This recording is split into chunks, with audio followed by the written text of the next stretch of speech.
আপনারা জানেন ফেব্রুয়ারির 12 তারিখে নির্বাচন বা গণভোট দুটোই অনুষ্ঠিত হবে বলে সরকার ঘোষণা করেছে। এর ভিতরে নমিনেশন কমপ্লিট হয়েছে। এরপর step by step nomination withdraw বা অন্যান্য প্রচারণা এবং ফাইনালি নির্বাচন এইগুলোই হওয়ার কথা। কিন্তু আজকে আমেরিকান একজন রাজনীতিবিদের সাথে আমি কথা বললাম, যিনি বাংলাদেশের রাজনীতির উপরে কাজ করছেন। তো তার কাছে আমি জিজ্ঞেস করলাম এই অবস্থায় নির্বাচন যা হতে যাচ্ছে আওয়ামী লীগকে বাদ দিয়ে, এই সম্পর্কে যুক্তরাষ্ট্রের অবস্থান কি এবং বিশ্ব রাজনীতির অবস্থান কি এবং ডক্টর ইউনূস কি করতে পারেন। তা তিনি পরিষ্কার বললেন যে দেখুন, যুক্তরাষ্ট্র পরিষ্কারভাবে ভারতের সাথে এক হয়ে ঐক্যবদ্ধভাবে ইনক্লুসিভ নির্বাচন চায়। কোনো বিশেষ দলকে নির্বাচনের আগে তাদের নিবন্ধন স্থগিত রেখে বা তাদের কার্যক্রম অ্যাক্টিভিটিস স্থগিত রেখে যে নির্বাচন করতে চাচ্ছে এটা দুরভিসন্ধকমূলক। এবং আমরা খবর নিয়েছি, তিনি বললেন যে বাংলাদেশের 50%-এরও বেশি মানুষ সেই দলটিকে পছন্দ করে, এমন একটি দলকে তাদের নির্বাচনে অংশগ্রহণে অধিকার স্থগিত রেখেছে। এইটা করে ডক্টর ইউনূস বিরাট অন্যায় করছে। এটা পৃথিবীর কোনো দেশ সহজভাবে নিচ্ছে না। একটি দলে যদি কোনো ব্যক্তি অন্যায় করে তাকে দেশের আইন অনুযায়ী তার অপরাধের বিচার করার বিধান আছে, কিন্তু সেই কয়েকজন লোকের অপরাধের জন্য টোটাল দলকে বাদ দিয়ে দেওয়া সকল অ্যাক্টিভিটিস থেকে এটা মানবাধিকার লঙ্ঘন এবং এটা যুক্তরাষ্ট্র সমর্থন করে না। এই জন্য যুক্তরাষ্ট্র সরকার পরিষ্কারভাবে বলে দিয়েছে এবং সেই অনুযায়ী ভারত সরকার বাংলাদেশকে বারবার বলছে এবং সেই অনুযায়ী উনি এটাও বললেন যে সম্প্রতি former prime minister Mrs Zia মারা গেছেন। উনি এইভাবে বললেন যে সেই অনুষ্ঠানে ভারতের পররাষ্ট্রমন্ত্রী উপস্থিত হয়েছিলেন এবং তিনি উপস্থিত হয়ে জামাতের সাথে আলাদা মিটিং করেছেন এবং বিএনপির সাথে আলাদা মিটিং করেছেন এবং সেই মিটিংয়ে উভয় পক্ষকে বলে আসা হয়েছে যুক্তরাষ্ট্র ইনক্লুসিভ নির্বাচন চায়, ভারত ইনক্লুসিভ নির্বাচন চায়। এগুলো তাদেরকে মনে করিয়ে দেওয়া হয়েছে। তাতে এটা যদি তারা ইনক্লুসিভ নির্বাচন না করে, সকল দলের অংশগ্রহণ নির্বাচন না করে, তাহলে যে বিতর্কিত অবস্থা হবে তা সামাল দিতে পারবে না ডক্টর ইউনূস। এই জন্য ডক্টর ইউনূসের জন্য কোনো চয়েস আর খোলা নেই। হয় তাকে ইনক্লুসিভ নির্বাচন দিতে হবে, না হয় তাকে সরিয়ে দিয়ে অন্য কাউকে তার পদের দায়িত্ব দিয়ে ইনক্লুসিভ নির্বাচনের ব্যবস্থা করবে আন্তর্জাতিক বিভিন্ন দেশ মিলে। সেই দিকেই বাংলাদেশ যাচ্ছে। এর মধ্যে হঠাৎ আমি বাংলাদেশ থেকে একটি খবর পেলাম যে 7 জানুয়ারি তারিখে এই ইনকিলাব মঞ্চের পক্ষ থেকে এই নির্বাচন বন্ধের ব্যাপারে দাবি উঠবে এবং আরেকটি বড় দলের পক্ষ থেকে 11 জানুয়ারি থেকে নির্বাচন বন্ধের দাবি উঠবে। এখন থেকে বেশ কিছু পক্ষ নির্বাচন বন্ধের দিকে যাবে। আবার জামাতের যেহেতু পরিচিতি প্রকাশ পেয়ে গেছে যে ভারতের সাথে 5 মাস আগে দেখা করে চুক্তিবদ্ধ হয়েছে যে ভারত যেভাবে চাইবে জামাত যদি ক্ষমতায় যায় জামাত সেভাবে চলবে। তো এটা এতদিন 5 মাস যাবৎ গোপন ছিল, কিন্তু রয়টার্সে ইন্টারভিউর সময় জামাতের আমির শফিকুর রহমানের কে প্রশ্ন করে করে রয়টার্স এই কথাটা বের করে নিয়েছে। কারণ রয়টার্সের কাছে ইনফরমেশন ছিল, ওই ইনফরমেশন সত্যতা তারা বের করে নিয়েছে। কিন্তু জামাতের পক্ষ থেকে কখনো জানানো হয়নি কোনো মিডিয়াকে বা দেশবাসীকে বা কোনোভাবেই যে ভারতের সাথে তাদের একটা অলিখিত চুক্তি বা আন্ডারস্ট্যান্ডিং হয়েছে যে তারা ভারত যেভাবে চাইবে বাংলাদেশ সেভাবে চলবে। এই বিষয়গুলো এবং একই সময় তারেক রহমানের দেশে ফেরা এবং তার রাজনীতিতে পূর্ণাঙ্গ অংশগ্রহণ এবং বেগম খালেদা জিয়ার মৃত্যুর এই যে সিম্প্যাথি অবস্থা জনগণের, সবকিছু মিলায় যেভাবে মনে করা হচ্ছিল যে জামাত বোধহয় ক্ষমতায় যাচ্ছে, বিএনপি হেরে যাচ্ছে, এখন পরিবেশটা সেই জায়গায় নেই।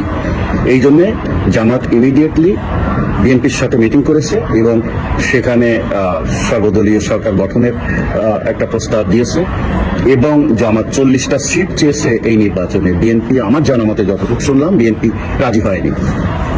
তাতে সবকিছু মিলে জামাত যদি বোঝে তাদের অবস্থা খুব খারাপ হবে নির্বাচনে, বিশেষ করে এই জুলাই যোদ্ধাদেরকে এনসিপি বা এদেরকে নেওয়ার পরে মানুষের সিম্প্যাথি জামাতের উপর থেকে আরো উঠে গেছে। যারা জামাতকে ভোট দেবে বলে চিন্তা করেছিল তারা এই জুলাই যোদ্ধাদের এদেরকে সহ্য করতে পারছে না। এরা ভণ্ড। এরা 2 দিন আগে জামাতের বিরুদ্ধে কথা বলেছে, তার আগে বিএনপির বিরুদ্ধে কথা বলেছে। এরা ভণ্ড। এরা এক এক সময় এক এক কথা বলে। আর এরা হলো কেউ ছাত্র, কারো ছাত্র তো মাত্র শেষ হয়েছে, কিন্তু এদের যে টাকার সম্পর্কে এদের যেসব ইনফরমেশন পাওয়া যাচ্ছে, লিগাল ভাবে শুধু তাদের নামে যে টাকা আছে তাও তো কোটি টাকা। আর এরপরে তাদের আত্মীয় স্বজন, বন্ধু বান্ধবদের সাথে বিভিন্ন অ্যাকাউন্টে প্রচুর টাকা, এবং তারা সুইস ব্যাংক সহ বিদেশের অনেক ব্যাংকে তাদের টাকা পাচার করেছে বলে এমনও তথ্য বেরিয়ে আসছে। তাতে জুলাই যোদ্ধাদেরকে যারা সহযোগিতা করেছিল তাদের মন ভেঙে গেছে। বিশেষ করে তরুণ সমাজ যারা এদের পেছনে ছিল তারা মুখ ঘুরিয়ে নিচ্ছে, তারা একের পর এক পদত্যাগ শুরু করেছে। সব মিলিয়ে এই এনসিপির অবস্থা সবচাইতে এখন করুণ অবস্থা।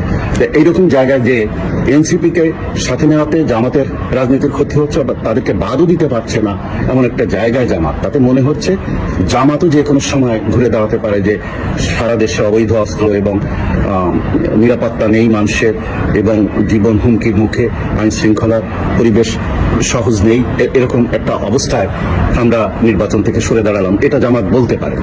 এই অবস্থায় নির্বাচন বাতিলের দাবি তারা তুলতে পারে, এরকম একটা কথা তারা বলতে পারে। তো এইসবের মধ্যে আসলে যে দেশটা কোন দিকে যাচ্ছে সেটা কিন্তু চিন্তার বিষয়।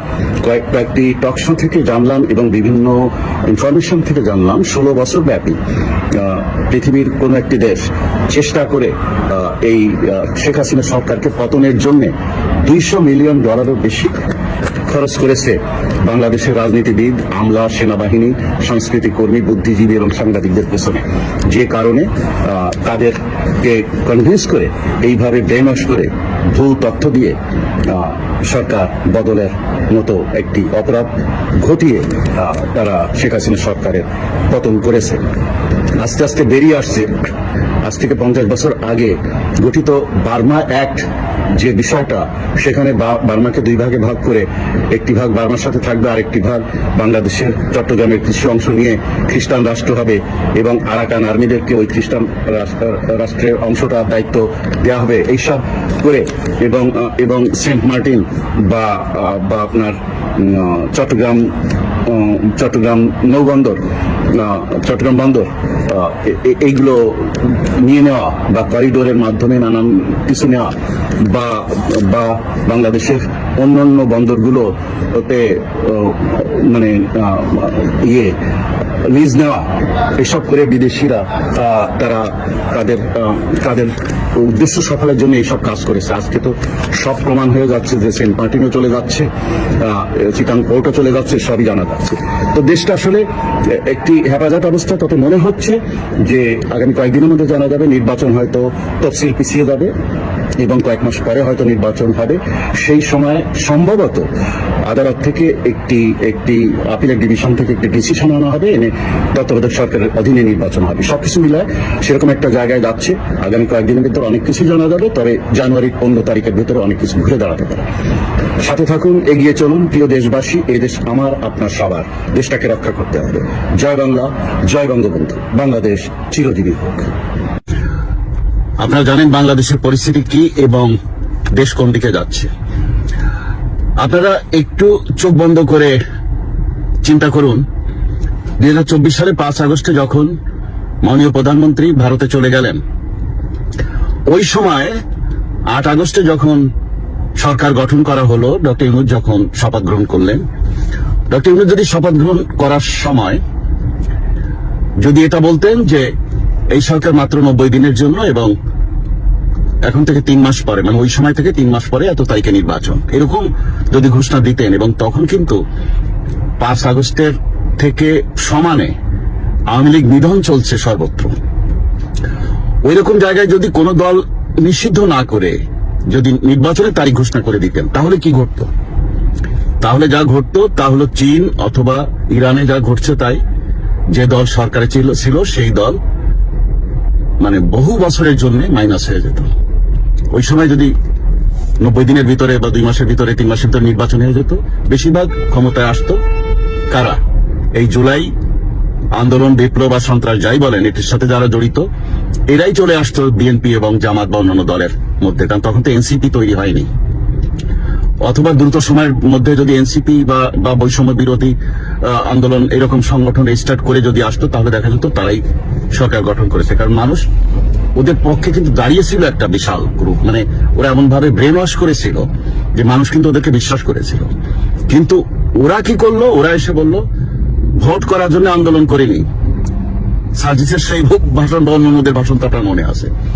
তো এই সরকার থাকবে, 6 বছরের আগে কোনো নির্বাচনের কথা কেউ বললে তার কলিজা ছিঁড়ে রাস্তায় ফেলে দেওয়া হবে ইত্যাদি আপনাদের মনে আছে। যাই হোক, ওরা বিনা নির্বাচনের সরকার প্রলম্বিত করার চেষ্টায় এবং মুক্তিযুদ্ধ মুছে ফেলার যেসব কার্যক্রম করলো বা বাংলাদেশের নাম, বাংলাদেশের জাতীয় সঙ্গীত ইত্যাদি ইত্যাদি মুছে ফেলার যা চেষ্টা করলো, যেভাবে মত করলো, যেভাবে জ্বালাও পোড়া করলো, তাতে আস্তে আস্তে ওদের প্রতি মানুষের যে সম্মান, বিশ্বাস, শ্রদ্ধা বা প্রত্যাশা সব ধীরে ধীরে শেষ হয়ে গেল। এখন দেখেন ওরা যে নির্বাচনে দাঁড়াবে, ওই এনসিপি যেসব নেতাদের, ওদের আয় কি? ওরা এখনো ছাত্র, অনেক কারো ছাত্র তো মাত্র শেষ হয়েছে, কিন্তু তাদের সম্পদের হিসাব দেখেন, 1 বছরের ভিতরে তাদের নিজের নামে কত কোটি টাকা, তারপর তো আত্মীয় স্বজনের নামে শোনা যাচ্ছে, তারপর তো বিদেশের ব্যাংকে তাদের পাওয়া যাচ্ছে। তো এইসব মিলায় এইগুলো করতে যেয়ে তারা কিছু পয়সার মালিক হয়েছে, কিন্তু তারা তাদের অর্জনকে একেবারে ধ্বংস করে দিয়েছে। এখন সেই একই নিয়ম, পুরনো নিয়ম, দল বলতে আওয়ামী লীগ, বিএনপি, জামাত, এই এনসিপি কিন্তু চলে এসেছিল, মানে প্রায় 1 নম্বর দলের কাছাকাছি চলে আসছিল। সেই এনসিপি এখন কোথায় চলে গেছে? তো এই হলো রাজনীতি, এটা হলো জোয়ার ভাটার দেশ। এখানে অল্প ভুল করলেও অনেক বড় খেসারত পেতে হয়। আর এরা তো যা করার তা করেছে এবং তার ফল এরা পাচ্ছে।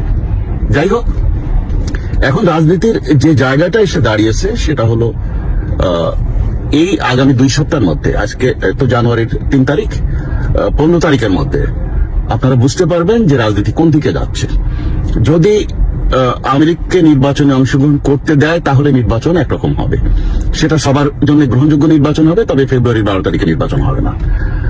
আর যদি আওয়ামী লীগকে বাদ দিয়ে নির্বাচন করে তাহলে 96-15 ফেব্রুয়ারির মতো মারদাঙ্গা পরিস্থিতিতে নির্বাচন হতে পারে এবং সেই সরকার 6 মাসও টিকবে না। আওয়ামী লীগ আর পালিয়ে থাকবে না, বেরিয়ে আসবে এবং